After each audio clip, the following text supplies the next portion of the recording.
bass thrummed through my chest as I swayed against Rafael's warm body, feeling more alive than I had in months. The club lights painted everything in electric blues and purples, and for the first time in forever, I felt like myself again. Not Caleb's quiet wife, not Zoe's tired mother. Just Ottilie, 32 and still worth looking at. "You're glowing tonight," Rafael whispered in my ear, his breath hot against my neck. His hands rested on my hips as we moved to the rhythm, and I could feel every eye in the place watching us. Good. I deserved to be seen. "Maybe because I'm finally having fun," I laughed, spinning around to face him. Rafael Moreno was everything Caleb wasn't: spontaneous, passionate, alive. At 29, he had this energy that made me remember what it felt like to be desired. My phone buzzed with notifications. Nate had been recording us dancing, posting videos to my social media accounts. The likes were already pouring in. "Your husband's not going to like this," Rafael said, but he was grinning. He didn't sound worried at all. "Caleb doesn't like anything anymore," I said, pulling Rafael closer. "He just sits there with his spreadsheets and his little lists, making notes about everything like some kind of robot. Do you know what he said when I bought this dress? He asked if I kept the receipt." Rafael laughed. "Sounds like he's forgotten what he's got." Exactly. I felt vindicated. Finally, someone who understood. I'm 32 years old. I'm not ready to be invisible. When I got home at 2 a.m, Caleb was sitting at the kitchen table with his laptop open. He didn't look up when I walked in, just continued typing with that methodical precision that drove me crazy. "Fun night?" he asked without emotion. "The best I've had in years," I said, hoping to get a reaction. "Nate posted some videos. We went viral." Now Caleb looked up. His brown eyes were unreadable behind his glasses. "Viral. 50,000 views already." I was proud of that number. People were commenting about how good I looked, how lucky Rafael is. Rafael. Caleb reached for a small notebook beside his laptop and wrote something down. I caught a glimpse of today's date at the top of the page. "Are you seriously taking notes about my night out?" "I'm documenting." He closed the notebook calmly. "Some people keep journals. I keep lists." "That's creepy, Caleb. Normal husbands don't document their wives like they're filing taxes. Normal wives don't grind on other men in public and post it online." His voice remained level, which somehow made it worse than if he'd yelled. "It was just dancing. God, you're so controlling. This is exactly why I need space." Caleb stood up, closing his laptop with the same methodical care he applied to everything. "Space. Right." He wrote that down too. "Stop writing everything down." "Why? You're putting it all online anyway. I'm just keeping track of what's already public." That night, I lay in our bed alone while Caleb slept in the guest room. Through the thin walls, I could hear him moving around, opening and closing drawers. What was he doing in there? The next morning, I found 2 coffee mugs on the counter instead of our usual shared one. One had my name on it. The other said CV in Caleb's neat handwriting. "Really?" I held up the mugs when he came downstairs. "Separate preferences," he said, pouring himself coffee. "You like yours with cream and sugar. I take mine black. Seemed more efficient this way." "Efficient?" I shook my head. "Do you hear yourself? We're married, Caleb. Married people share things." "Do they?" He looked at me with that same unreadable expression. I wouldn't know anymore. The apartment felt different over the next few weeks. Caleb had quietly rearranged everything, creating invisible boundaries I only noticed when I crossed them. His coffee mug lived on his side of the kitchen. His towels hung separately in the bathroom. Even our daughter Zoe had started asking why Daddy slept in the other room. "Mommy and Daddy just need some space right now, sweetheart," I told her. But the 8-year-old's confused expression broke my heart. This was Caleb's fault. His dramatic reaction to a few harmless nights out was affecting our daughter. "Is Daddy mad at you?" Zoe asked. Daddy's being silly, I said, loud enough for Caleb to hear from his makeshift office in the guest room. Some people don't know how to have fun. I called my sister Lydia to vent. She'd always been my voice of reason, and I needed her to confirm what I already knew, that Caleb was overreacting. He's keeping lists, Lydia. Actual lists about everything I do. It's like living with a stalker. That does sound weird, she agreed. But Otto, those videos Nate's been posting, Mom saw them. She's worried. Mom needs to mind her own business, and so does Caleb. I'm not doing anything wrong. Dancing with another guy while your husband's at home with your daughter isn't exactly innocent. It's just dancing. Why didn't anyone understand this? I'm allowed to have friends. I'm allowed to feel attractive. Just because Caleb's given up on life doesn't mean I have to. That evening, Rafael texted me, "Missing you. When can I see you again?" The message made me smile. Someone wanted to see me. Someone thought I was worth missing. I was responding when Caleb appeared in the doorway. "Zoe's asking for you. She wants help with her math homework."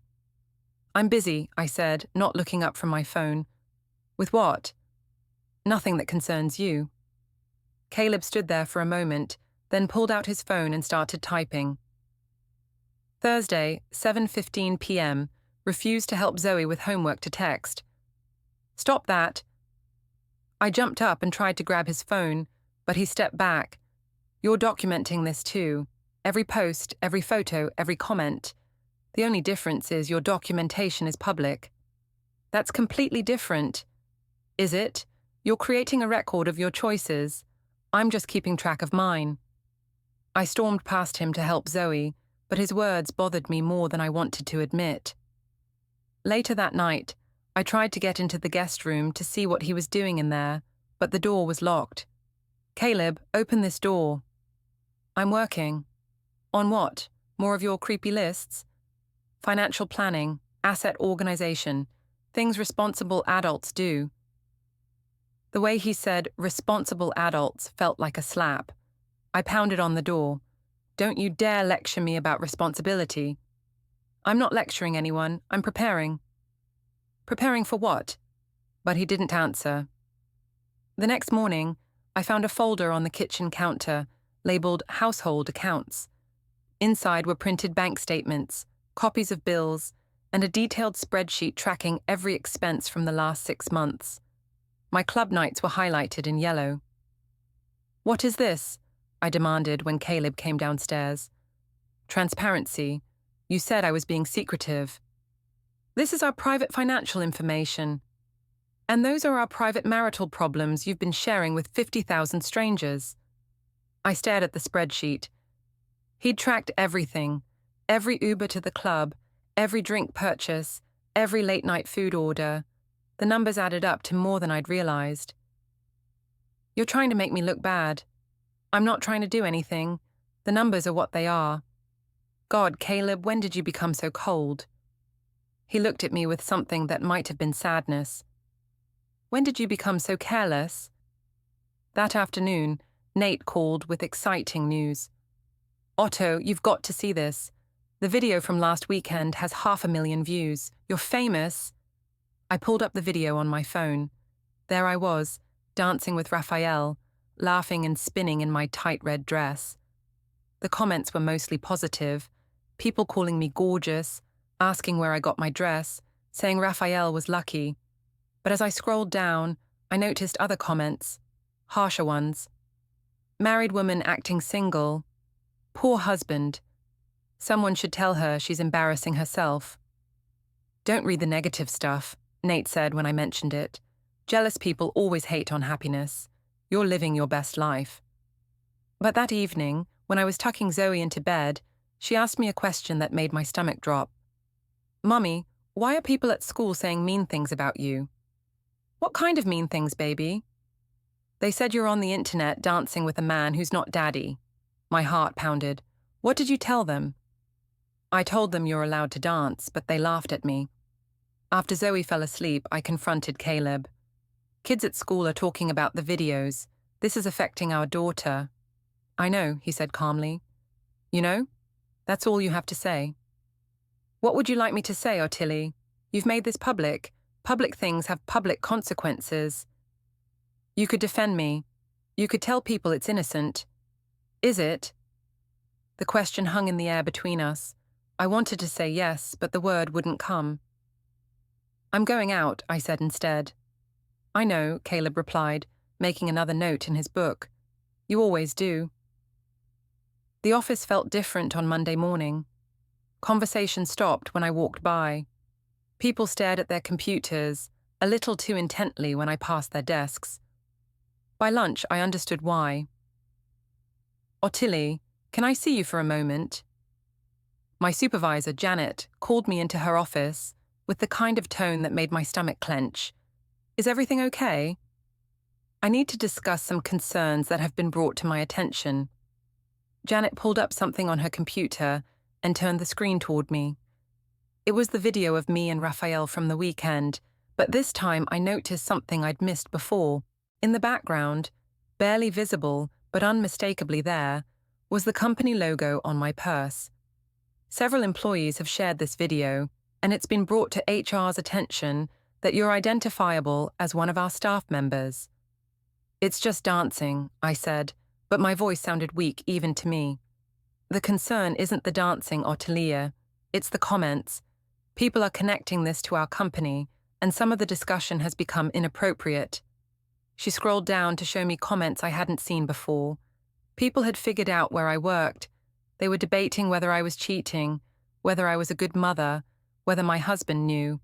Someone had even found Caleb's LinkedIn profile and was discussing how humiliated he must be. I can't control what strangers say online. No, but you can control what you post. I'm not telling you how to live your life, but I need you to be mindful of how your social media presence reflects on this office. I left Janet's office feeling sick. This wasn't supposed to happen. The videos were supposed to be fun, empowering. Instead, they were turning into a nightmare. When I got home that evening, Caleb was cooking dinner while Zoe did homework at the kitchen table. The scene looked so normal, so peaceful. For a moment, I wanted to tell him about my awful day, to have him comfort me the way he used to. How was work? He asked without looking up from the stove. Fine, I lied.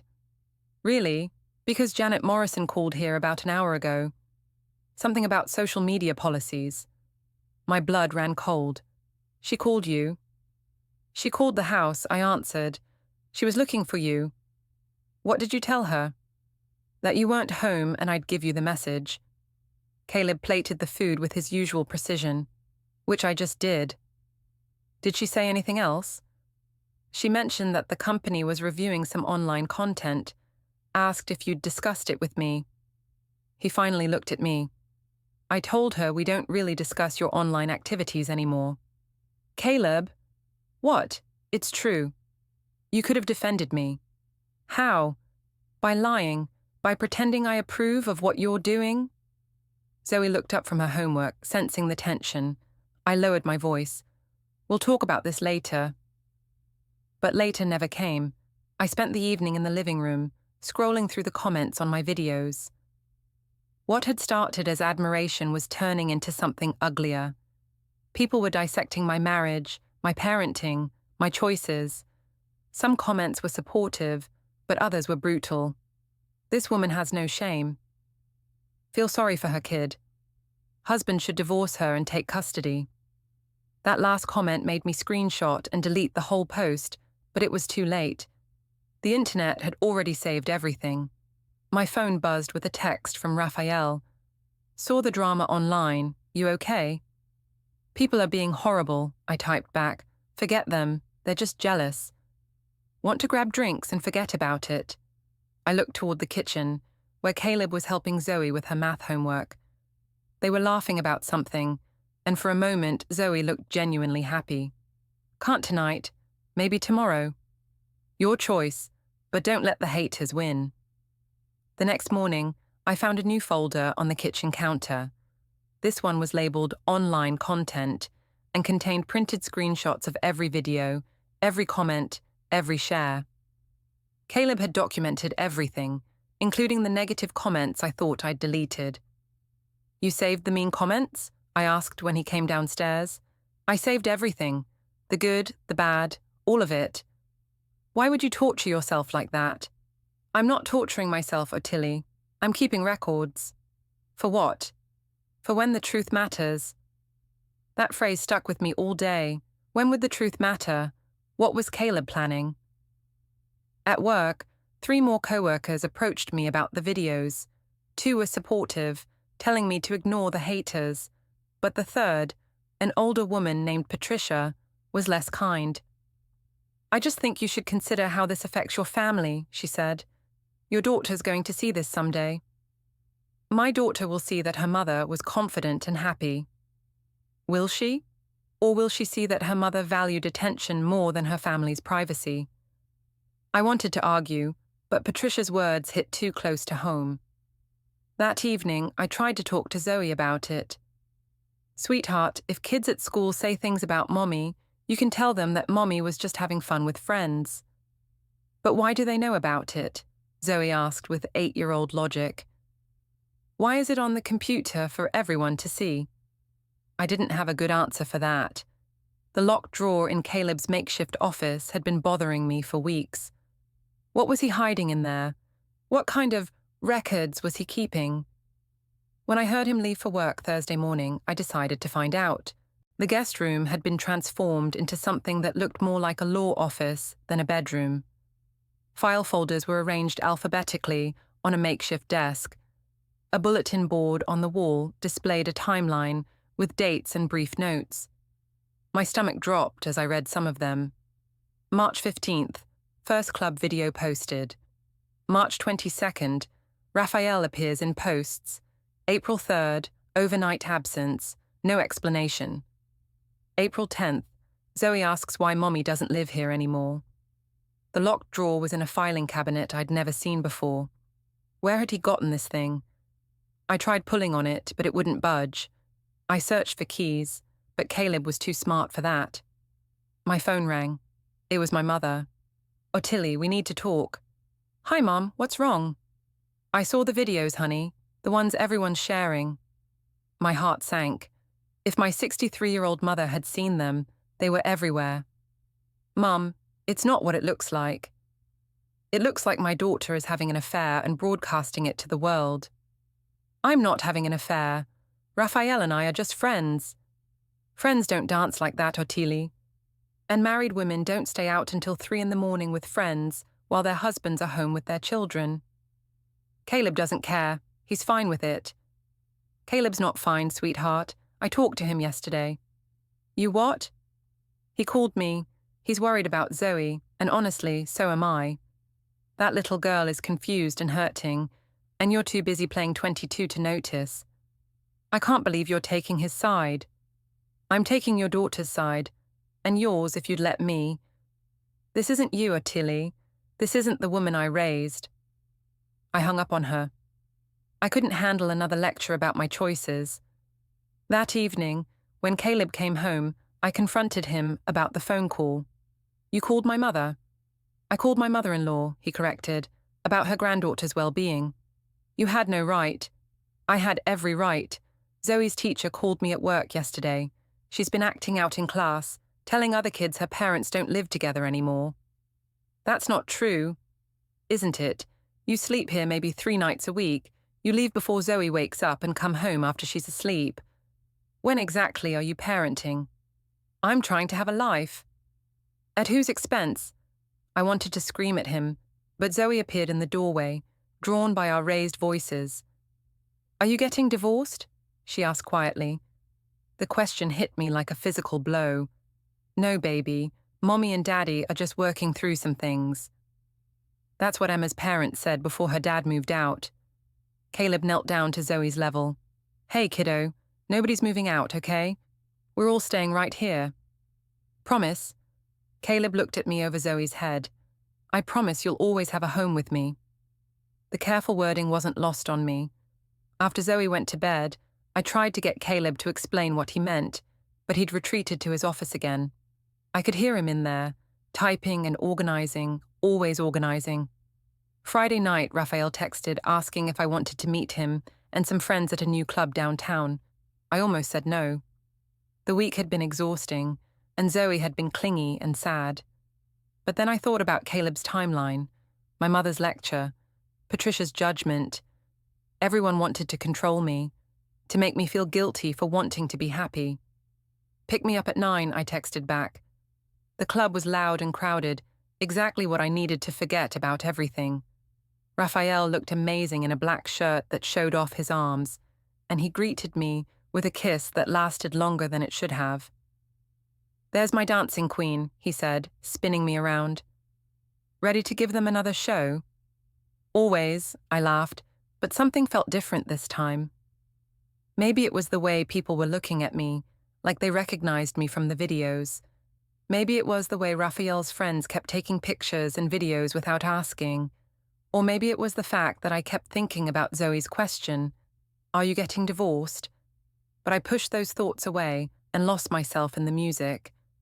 Rafael was a good dancer, and we moved together like we'd been doing this for years. His hands on my waist felt warm and right, and when he whispered in my ear, I felt that familiar rush of being desired. "You're so beautiful," he said, pulling me closer. "Your husband's an idiot for not appreciating what he has." "Don't talk about him," I said. Tonight was about forgetting Caleb, not discussing him. "Fair enough, but just so you know, if you were mine, I'd never let you go." The words sent a thrill through me. If I were his, what would that look like? A life with someone who actually wanted to be with me, who didn't document my every move or make me feel guilty for having fun. We danced until the club closed, and Rafael walked me to my Uber. "I don't want this night to end," he said, leaning against the car door. "It doesn't have to," I heard myself saying. But then my phone buzzed with a text from Caleb. "Zoe had a nightmare. She's asking for you." The message sobered me instantly. "I have to go home." "Your call," Rafael said, but I could see the disappointment in his eyes. When I got home at 2:30 in the morning, the house was quiet. I checked on Zoe, who was sleeping peacefully in her bed. Had she really had a nightmare, or was Caleb manipulating me? I found him in the kitchen, sitting at the table with his laptop and that damn notebook. "Was she really upset, or did you just want to control when I came home?" "She was really upset," he said without looking up. "She dreamed that you disappeared and never came back." The words hit me harder than I expected. Kids have bad dreams. It doesn't mean anything. "Doesn't it?" Caleb finally looked at me. "She's 8 years old, Ottilie. She doesn't understand why Mommy leaves every weekend to dance with strange men while Daddy stays home alone." "Rafael's not strange, and I'm allowed to have friends." "Is that what you call it?" "Yes. God, why can't you believe that I'm not doing anything wrong?" Caleb reached for a manila folder I hadn't noticed before.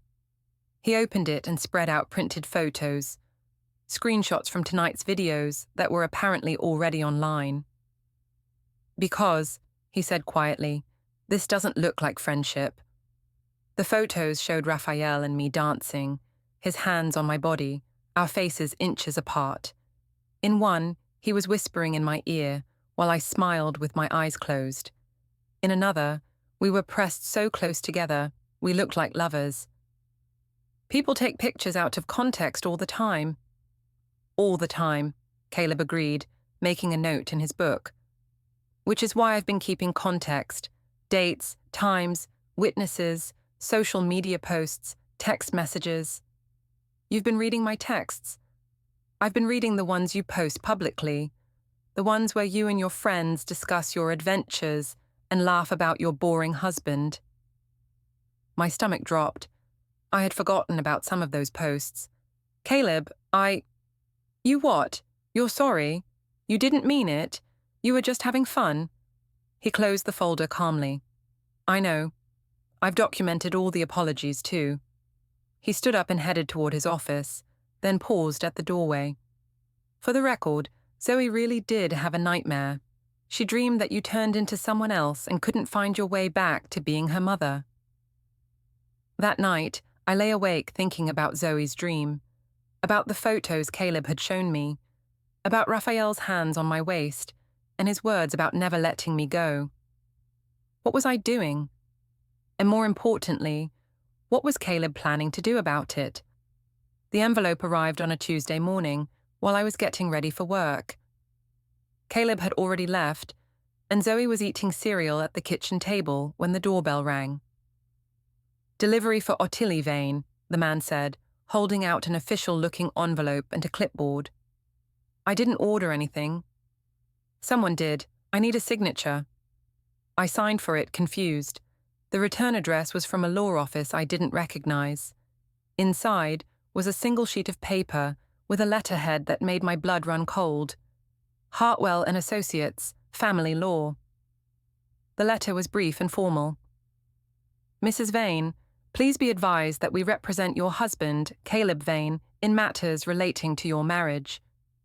We request that you refrain from disposing of any marital assets or making significant financial decisions pending resolution of ongoing legal matters. A more detailed communication will follow shortly." My hands shook as I read it again. Legal matters? What legal matters? "Mummy, you look scared," Zoe said from the table. "I'm fine, baby. Finish your breakfast." But I wasn't fine. I was terrified. I called Caleb immediately, but it went straight to voicemail. I tried 3 more times with the same result. At work, I couldn't concentrate. I kept staring at the letter, trying to understand what it meant. Finally, I called the law office. "Hartwell and Associates. This is Ottilie Vane. I received a letter from your office, and I need to speak with someone about what this means." "I'm sorry, Mrs. Vane, but we represent your husband in this matter. We can't discuss the details with you. You'll need to retain your own counsel." "My own counsel? For what? What is this about?" "I really can't say, ma'am. You should receive more information soon." I hung up feeling sick. Retain my own counsel. That meant lawyers. That meant Caleb was serious about whatever he was planning. I tried calling my sister Lydia, but she didn't answer. When I tried my mother, she picked up on the first ring. "Ottilie? What's wrong? You sound upset." "Mom, I got a letter from a lawyer. Caleb hired a lawyer." There was a long pause. "Oh, honey. Did you know about this?" Another pause. "He mentioned he was considering his options." "His options? What options?" "Ottilie, what did you think was going to happen? You've been carrying on with another man for months, posting it online for the world to see, neglecting your daughter." "I haven't been neglecting Zoe." "When's the last time you helped her with homework? When's the last time you were home for dinner? When's the last time you acted like a wife and mother instead of a single woman?" I couldn't answer because I couldn't remember. "He's documenting everything, isn't he?" my mother continued. "All your nights out, all your posts, all the times you chose that boy over your family. Rafael's not a boy, and I haven't chosen anyone over my family. Haven't you?" That evening, I waited for Caleb to come home. When he walked through the door at his usual time, I was sitting at the kitchen table with the letter in front of me. "We need to talk." "Do we?" He set down his briefcase and loosened his tie. "I think we've talked enough. You hired a lawyer, Caleb, without telling me. You started an affair without telling me. I guess we're both full of surprises." "I'm not having an affair." "Okay." He pulled out his phone and started scrolling. "Let's see. March through May, you've spent 47 evenings out with Rafael. You've posted 63 photos or videos featuring him. You've spent over $3,000 on clothes, drinks and transportation for these outings. You've slept away from home 18 nights. The numbers hit me like physical blows. You counted everything. I documented everything. There's a difference. Why? Because I knew this day would come. I knew eventually you'd push things so far that I'd have to choose between protecting myself and our daughter or letting you destroy what's left of our family. I'm not destroying anything. Aren't you? Zoe's grades are dropping. She cries herself to sleep asking why Mommy doesn't love Daddy anymore. Your co-workers are gossiping about whether you're cheating. Your mother is embarrassed to show her face at church because people keep asking her about the videos. Each word was like a knife. That's not my fault. I can't control what other people think. No, but you can control what you give them to think about. I stared at him, this man I'd been married to for 10 years, and realized I didn't recognize him anymore. When had he become so cold, so calculating? What do you want, Caleb? What's your end game here? I want you to choose. Choose what? Your family, or your fantasy, Rafael or reality, being Zoe's mother or being a social media star. I shouldn't have to choose. I should be able to have both. Should you, even when having both means Zoe suffers, even when having both means humiliating everyone who loves you? I wanted to argue, but the words wouldn't come, because deep down I knew he was right about some of it. I had been neglecting Zoe. I had been prioritizing my nights out over my responsibilities at home. I need time to think, I said finally. Time's up, Caleb replied. The papers will be served tomorrow. What papers? But he was already walking toward his office, leaving me alone with the terrible certainty that my life was about to change forever. That night I called Rafael. Hey, beautiful, what's up? Caleb's filing for divorce. There was a pause. Wow, that's big. That's all you have to say? I mean, it's not really surprising, is it? You guys have been miserable for months. We haven't been miserable. We've been working through things. Have you? Because from where I'm sitting, it looks like you've been trying to escape that marriage for a while now. His words stung because they held a grain of truth I wasn't ready to face. What happens now? I asked. Now you're free to be yourself, to be with someone who appreciates you. But what about Zoe? What about my life here? You'll figure it out. You're strong, Ottilie, stronger than you think. But as I hung up the phone, I didn't feel strong. I felt lost and scared, and completely unprepared for what was coming. The process server arrived at my office at exactly 2 p.m. on Wednesday afternoon. I was in the middle of a meeting when Janet's assistant knocked on the conference room door. Ottilie, there's someone here to see you. He says it's urgent. I excused myself from the meeting, my heart already racing. In the lobby stood a middle-aged man in a suit, holding a manila envelope. Ottilie Vane? Yes. You've been served. He handed me the envelope and a clipboard.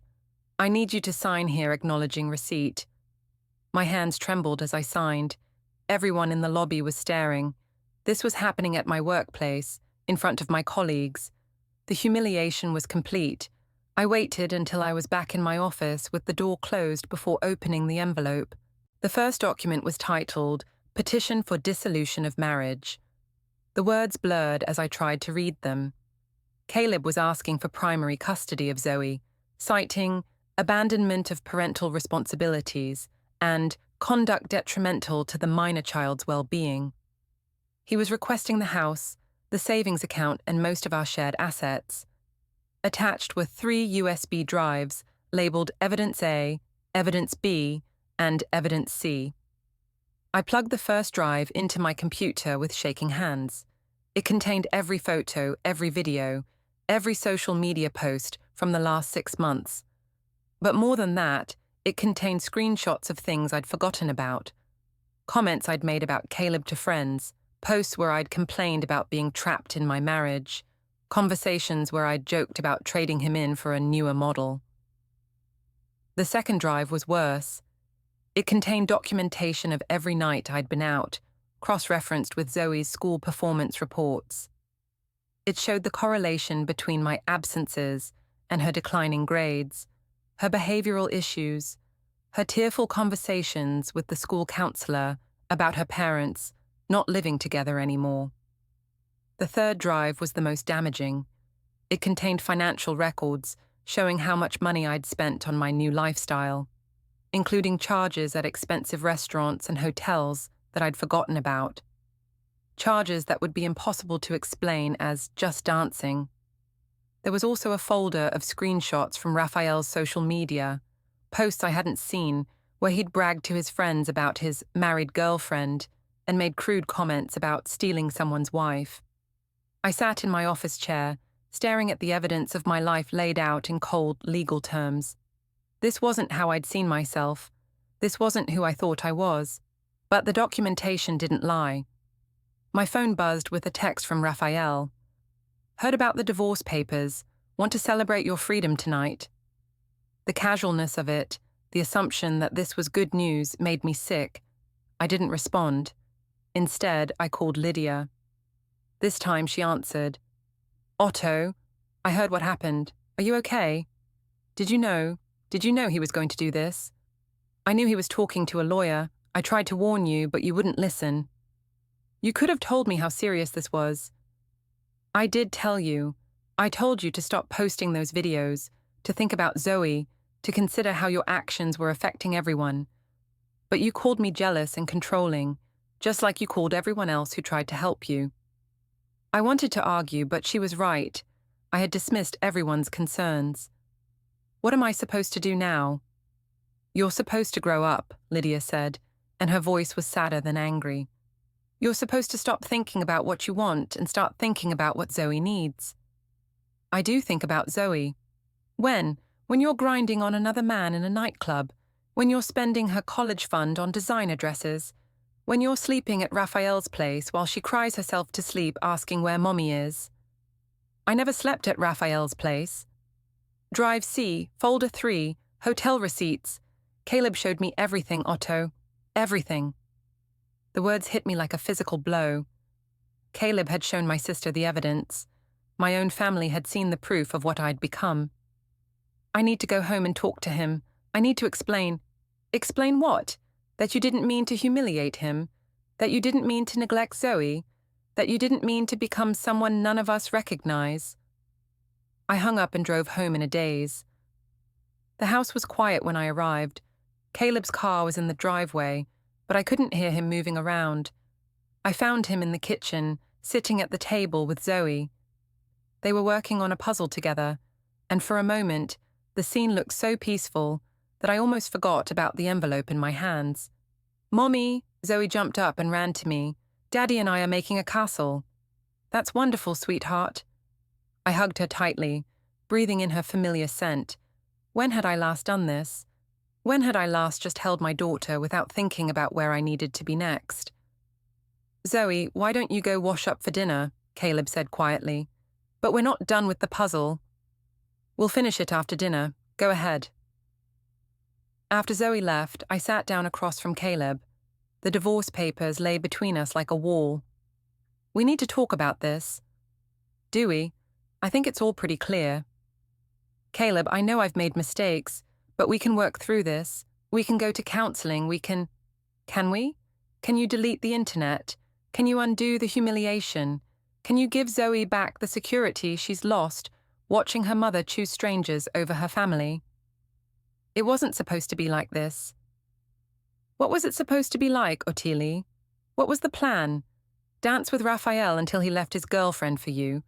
Become internet famous? Relive your 20s while your 30s responsibilities waited patiently for you to come back? I didn't have an answer because I'd never really had a plan. I'd just been reacting, chasing feelings, trying to recapture something I'd lost without thinking about what I was losing in the process. I want to fight this, I said finally. Fight what? The truth?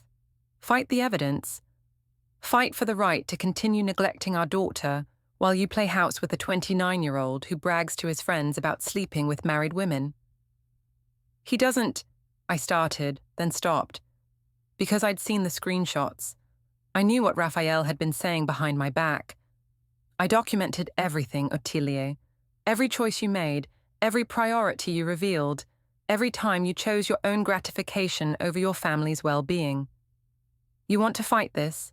Fight the truth in court, in front of a judge, with Zoe's future hanging in the balance. The thought of a public trial, of all this evidence being presented in open court, made me feel sick. What do you want me to do?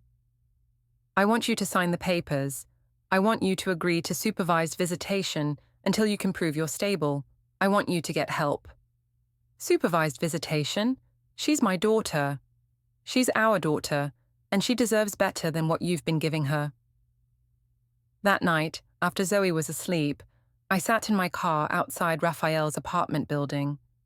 I'd driven there without really deciding to, and now I sat staring up at his windows, trying to figure out what I'd hoped to find. My phone buzzed with a text from him. "Come up, I can see you from my window." But I didn't move. Instead, I thought about Zoe's puzzle, about the way she'd hugged me, about the hope in her eyes when she'd seen me come home. I thought about the evidence drives, about the cold facts of what my choices had cost my family.